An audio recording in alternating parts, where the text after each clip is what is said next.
Okay, so Invincibles just debuted a big comic character who's one of the most controversial ones in the entire run. She's one of the most despised, downright despicable villainesses to ever be featured in a comic book, ever. This week alone seen some massive ones too, with a certain someone showing up in X-Men 97. But who is this Sasha Calle Supergirl lookalike, and why she got the internet in a frenzy? Well, that's what we're going to break down in this video as we go through the character's most shocking moments. Be warned, there will be full comic spoilers and discussion of sensitive topics relating to assault. And this is someone who causes massive trauma for Mark, and she's definitely a character that needs a trigger warning. So just a heads up, and with that out of the way, let's get into who Anissa is. Now in the show, she's voiced by Chantal Van Senten, who you may recognise as Paddy Pivot in The Flash. Like almost all Viltrumites, conquering's her goal, and she was sent in to remind Mark of his new mission. Now, as we saw at the end of the first part of Season 2, Mark is to take over Earth for the Viltrumites. If he fails, then another Viltrumite will take his place, and later on this comes in the form of conquest. He's someone who's featured already in the show, and he popped up when Nolan explained Viltrum to Mark. Thus far in the comics and show, we have had a bad impression of the Viltrumites, and think they're a warmongering colonising threat that would enslave and ruin humanity. Which, yeah, you can see why, mate. However, Anissa in her debut issue wishes to clarify that, hey, come on, we're not all bad. We just want slavery and serfdom, but the happy kind. She explains that the planet's ruining itself with war, famine, selfishness and climate change, and that the Viltrumites would unite the world, share technology and make it a utopia. I mean, it is nice, but I certainly don't want even Kryptonians taking over. Now they claim that, though they'd strip the planet of its resources, that we'd have centuries of bliss. The rationale is that humanity's destroying the planet anyway, and that we'll run ourselves to ruin without the benefits they bring. Now we later learn in the comics that Earth's been picked out because us humans have a similar DNA to the Viltrumites. Now we've seen the case of Thraxans, how kids like Oliver's can get pretty close. However, there's always these slight little differences, which is why skin tone and aging's slightly off. We discover that there's less than 50 Viltrumites left, and that Earth's been selected as a breeding colony. This is something Alan's experienced himself, and he later warns that it's not a fate you want to have. Babies are forced to be born en masse, and this foreshadows something Anissa does later on.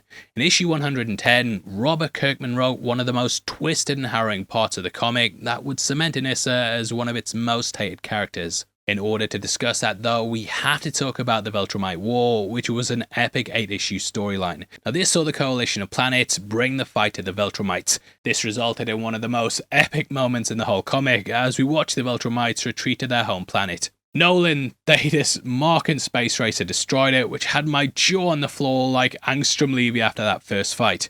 This pushed Emperor Thrag to the limit, who's yet to make his Freddy Swolkiri debut. Dear me. Now going into a rage, he wiped out Thetis and defeated Nolan and Mark, cementing him as the big bad. However, due to the losses they'd face, he decided to hit Earth with a secret invasion of sorts. No, not that terrible TV show, but I imagine that Earth could have had some major help from Big Arm herself. But oh, she's been bashing out more than the like button with that one. Shabow! Now he surrenders on the condition his survivors are allowed to remain on Earth and procreate with the population. Seeing the Viltrumites assimilate into Earth like Nolan did honestly cracks me up, as Lucan looked confused all the time and Krieg ended up becoming a biker. But therein lies the problem. You see, assimilation and breeding's not easy.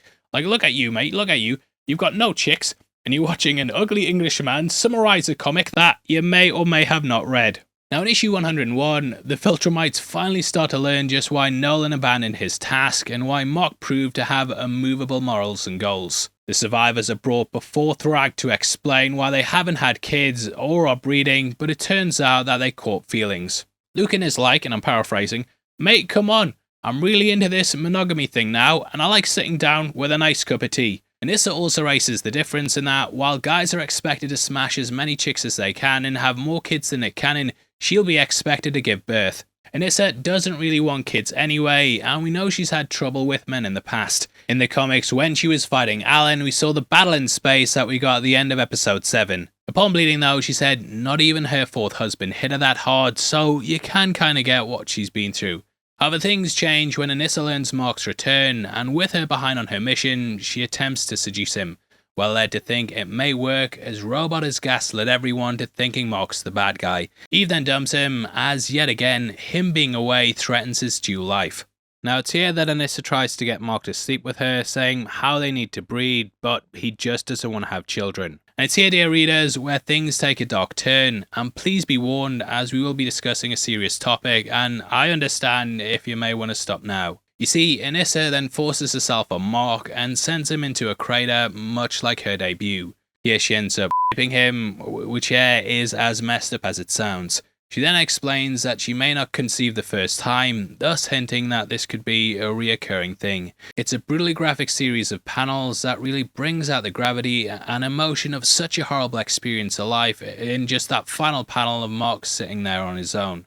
To make things worse, Mark's told to man up, which implies he should feel lucky or happy in the situation. Putting someone through that's terrible enough as it is, and no matter the sex agenda, I think we can both agree it's not something that someone should have to go through. Now, I felt like this tackled how often it gets overlooked in the case of men, even though the statistics say it's more common than you'd think. Women, of course, deal with it on a massive scale too, and please don't think I'm trying to downplay that either.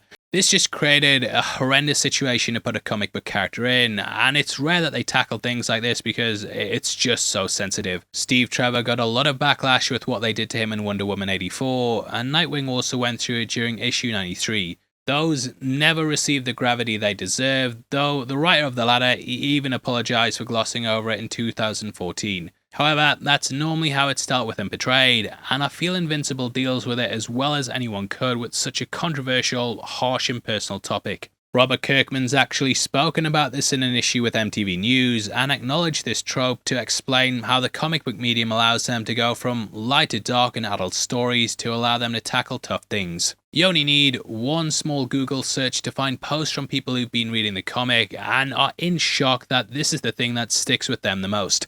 It's odd to say that in a comic where people are beheaded, disemboweled, but this is one of the moments that sticks in their memory. Now in its essence, it helps to show the dark side of the Viltrumite rebirth plan. While Nolan and the others could gallivant and womanize, or at least that's what's expected, there's also the possibility of an awful way to follow through.